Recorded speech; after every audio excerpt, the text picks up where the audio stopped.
What's up, everybody? Welcome to the Cardboard Drafthouse. My name's Ryan, and I got a vacation coming up, and you know that I'm going to be bringing a backpack full of board games with me. It's my wife and I's 6-year wedding anniversary, and so we are going on a cruise. If you've ever been on a cruise before, a couple of the days you're just straight up at sea, and so what better way to spend those days at sea than playing board games in a quiet corner of the ship, maybe sipping on a beer. Before we jump in and see what I've gotten here, I want to shout out a couple of people. Been leaving some really awesome comments on our last videos. We got BGSN, that's the Board Games Sports Network. You've been out here commenting on everything. I really appreciate you. We got Christia5528. We got Cloud Jello. We've got Now Boarding with Jen. She ain't boarding a flight. This is board gaming with Jen. And we got Renegade KT. We got J Donnelly 1977. Thank all of you guys for leaving comments on our videos, pointing out mistakes that we may have made and doing it nicely. We appreciate that. If you're new around here, go ahead and hit that subscribe. We really appreciate it.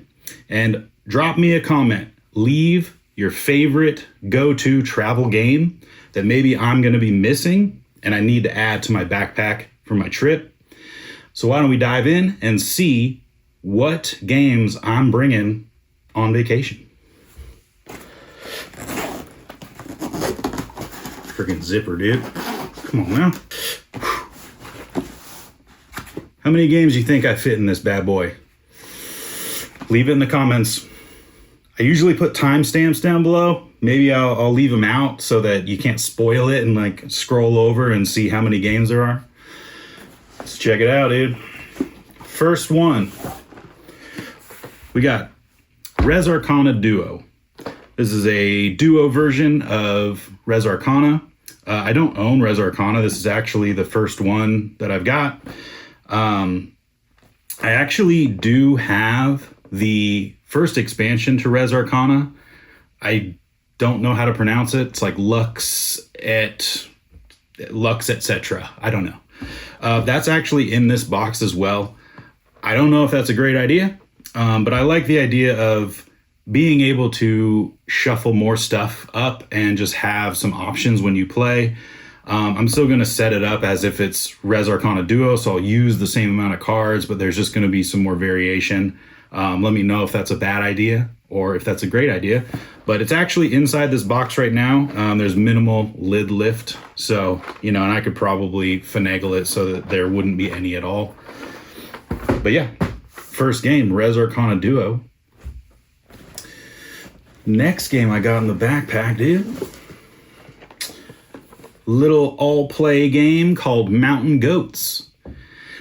This game is similar to a game called Don't Stop, which is a much bigger box and, frankly, a much weirder looking theme.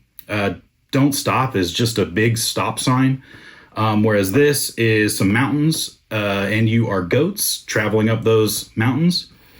In this game, you are rolling 4 dice, and then you're making 2 different numbers, whether it's with 1 dice and 3 dice or 2 dice and 2 dice. And then whatever numbers you make, let's say you made a 9 and a 5, you'll move the 9 mountain goat up 1 space and the 5 mountain goat up another space. Once you get to the top, you'll take some points. If you're already at the top and you get that number again, you take some more points. If another goat makes it to the top, they're going to knock you all the way back to the bottom. So there's sort of a king of the hill mechanic with this game. It's very fun. I've actually played this one. I played it with my wife and my mom on Thanksgiving, and my mom is not like a heavy gamer by any stretch, and she enjoyed it. So, we're going to bring it along. I don't know how well it'll play at 2 players. This does kind of seem like a game you want at 3 or 4, but it's so small, we got it in the backpack. Next up, we've got The Skulls of Sedlick. This is a Button Shy game. If you don't know what Button Shy is, they're a company who makes games that are typically called wallet games. They normally come in like a little plastic kind of sleeve that could fit in your wallet. They're normally about 18 cards for the whole game. They're like 1-player, 2-player type games normally.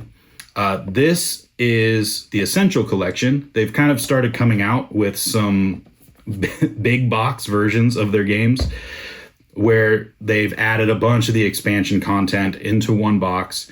And so I picked this one up. I have not played it yet, but this game's a drafting game where you've got some piles of cards. You can choose to take a card. If you don't want to take a card, you can flip one over on a different pile, and you're drafting these skulls and then placing them out into sort of a pyramid shape, trying to match, different skulls next to other skulls for scoring conditions. And once you've made this little pyramid of cards, the game ends and you score them up.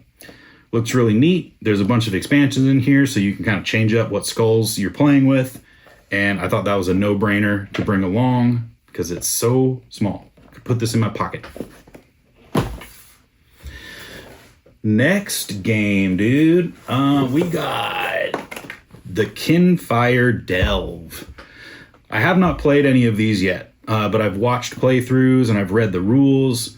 This is kind of a dungeon delve, if you will. There's no map or anything. There's no pieces that you're moving around. It's not like a dungeon crawler, but there's a deck of cards and you flip out 4 of them and they're sort of different challenges. And it's a 1 or 2 player game with 1 box. You have your deck of cards and you're sort of trying to complete these challenges and delve all the way through the deck. And once you do, you get to take on the boss at the bottom of the deck. The production on this is crazy. The cards have like this nice foiling. There's like lifted, raised kind of artwork on a bunch of the cards. It looks really awesome. I might play this solo before we go on the trip just to try it out. This is the only one I own right now. There are 3 currently, but yeah, it looks really awesome. Excited to give it a try. So that was Kinfire Delve. What else we got, dude? Another little all play game called Mindspace. This is a sort of a roll and write. I mean, it is a roll and write. You have little boards that look like brains, and they are dry erase, so you can mark on them that way.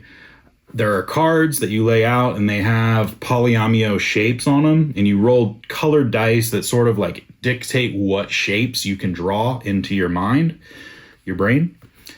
And yeah, I haven't played this one yet either. A lot of times when we go on vacation, I'll buy some new games, and I like to save them until we're actually on vacation to try them for the first time. So that's what I'm doing with this one. Roll and write games just seem like good travel games. They're normally kind of small and easy to take with you. They normally don't take up a lot of table space. And so, yeah, this one looked interesting to me, and I picked it up, and I'm excited to give it a try. I know there's a couple other roll and writes in here. Well, at least one. But next up, this is a game I've been seeing on some other channels recently. This is Naishi. This is a game where players have a line of cards in front of them, and then they have 5 cards in their hand. And you're sort of trying to build your hand and your line of cards to score a bunch of points. And where certain things are in your hand or in your line matter, and they sort of cards will look at each other to score points. So your opponent can see the cards that are on the table, but they can't really see the cards that are in your hand. So they kind of have half information as to what you're doing. And yeah, you're just sort of moving things around, shifting cards around, trading places with things to try to score the best, lines that you can. Looks neat. It's a head-to-head game, 2-player only. So this seemed like a no-brainer. Doesn't look like it takes up a lot of space. Yeah, I want to give it a try. Haven't had a chance to play it yet. Most of these games I haven't played yet. I'm going to be straight up. Bought a bunch of travel games so that we can all try them out when we're on vacation. Next up, another button shy. This is called Circle the Wagons. And it is another Essential Collection where it has a bunch of the expansion content in it. This game also is a drafting game where you place out a circle of cards, and One player can choose to draft any card they want, but for every card that you pass, your opponent gets all the cards previous to the one that you took. And then the opponent gets to take a card. And if they don't take the next card, if they go forward, then the opponent gets the other cards. And as you're taking cards, you're going to be laying them out and sort of building this grid type of thing with symbols and area, like terrain types. And you're going to score based on your biggest terrain types and then score based on some card criteria that's out in the middle. Maybe you want like sets of revolvers and, barrels or something. And, so you're trying to get those symbols and you can cover things up. And it looks like a neat game. Haven't played this one yet either. Excited to give it a try. That's a highly rated button shy game. So, I had to pick that one up. Next, this was the one I was talking about where it was, this was recommended to me on the channel. Somebody said, hey, you got to check out Up and Down. So I got it. I have played this one. I played this at Thanksgiving with my wife and my mom. Again, my mom, not a huge board gamer, but she was able to figure this one out. It's a chill drafting-ish game where you've got a hand of cards and you have to play one out into this circle of cards.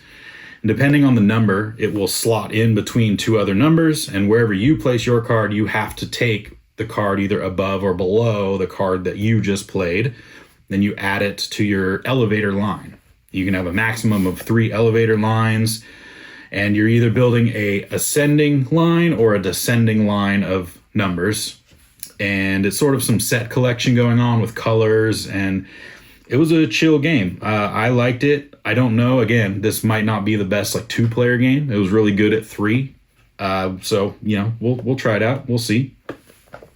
That was Up or Down. Now we got a couple of bigger boys in here, and these ones, I don't know, they might not actually end up making the cut, because one of the things about this vacation, we're going on a cruise. Sometimes there aren't huge tables to utilize, right? And so I got to find games that can fit on a table. This game here, Paperback, is a deck building game where you're spelling words with the cards that are in your deck. And as you spell words, you'll gain a little bit of money to buy other cards that go in your deck so you can spell bigger, better words. And it looks really cool. I haven't played this yet, but I've read a lot about it. I've watched a lot about it. And I did back the Paperback Adventures game, which is a game where you're doing the same thing, sort of. You're deck building and spelling words. You're actually fighting bosses based on the words that you spell. And that sounded really awesome. But this is just a regular old deck builder version of that. I don't know how much table space this uses up, so this might have to get cut from the trip. I don't know. But the box is not actually that big. So, I figured if it fits, it sits. That was Paperback. I ain't got room for all these games. All right. Next up, we got Parks, Roll, and Hike. This game looks really awesome. It's kind of gotten some mixed reviews from some people online, so we'll see. But I have a feeling my wife is really going to like this one. This is a roll and write where you've got a little passport for the state parks. There's big cards of the different state parks, and you pick which park you're going to play in. And then every turn you roll some dice, and then you're sort of dice drafting to draw things in your journal. And yeah, it just looks fairly chill, honestly. So, I picked it up. There was a Black Friday deal where this was like $15. And I mean, a $15 game to travel with and take on vacation. It's kind of a no-brainer. So hopefully it's better than some people have said. We're getting down to it. Next game I got is Propolis. I have not had a chance to play this one yet. I got this when I backed Point Galaxy. I played Point Galaxy. I played Point City. Point City is amazing. Point Galaxy is very good. I would rate Point City above Point Galaxy, and then Point Salad. I have all three of them. This game looks cool. It's a worker placement game where you've got little bees and you place them out onto the board to gather some resources, and then you use those resources to buy cards. And it is very Point City-ish, where the cards that you have then give you permanent resources that you can spend towards future cards. And so it is, got some tableau building, engine building going on with it. It looks really neat. It doesn't look like it takes up too much space, so I want to give this a shot, and I'm kind of saving this one until we're on vacation to give it a try. And we got one more game left. I just picked this one up, and I honestly thought it would be a little smaller than it is. This is definitely the biggest box in the backpack, and the backpack's empty now, so the structural integrity is gone. But yeah, this is On Tour. And this is the new one, the Paris and New York maps. This is another roll and write where your boards are dry erase. It comes with some huge, chunky D10 dice. And every round you roll the dice, and whatever numbers you get, you take both versions of whatever that number would be. So let's say you roll a 1 and a 7. You would have to write 17 somewhere on your board, and you'd have to write 71 somewhere on your board. And you're basically trying to map out, like as if you were a band on tour, starting in a city and working your way through, either New York or Paris, working your way to the higher numbers, and then your final city, wherever you're going to end up. It looks really neat. I've never played On Tour or this version. This one just looked a little cooler to me, honestly. The art looked a little more neat, and I liked that it came with 2 different maps. And I've been to both New York and Paris, and so that seemed cool. I mean, obviously I live in America, but just the straight up America, On Tour America map didn't seem as neat to me. So when I saw this one announced, I was like, I'll give that a shot. And that is all of the games that I have in the backpack. There's one honorable mention. There's one more item in here. And that is just a dice tray. Little magnetic dice tray, because so many of those games that I just mentioned there have dice. And so, if you're chilling on vacation at a bar or something, we don't want a rogue dice to be flying across and hitting people or whatnot. So I got this. I mean, I know On Tour has dice, Mindspace has dice, the Kinfire Delve has dice, Parks Roll and Write obviously has dice, so this should come in handy. But yeah, that is everything that I'm taking on vacation with me. Let me know if you would drop one of these games for something else. What would you be bringing on vacation? Let me know. Hit me down in the comments.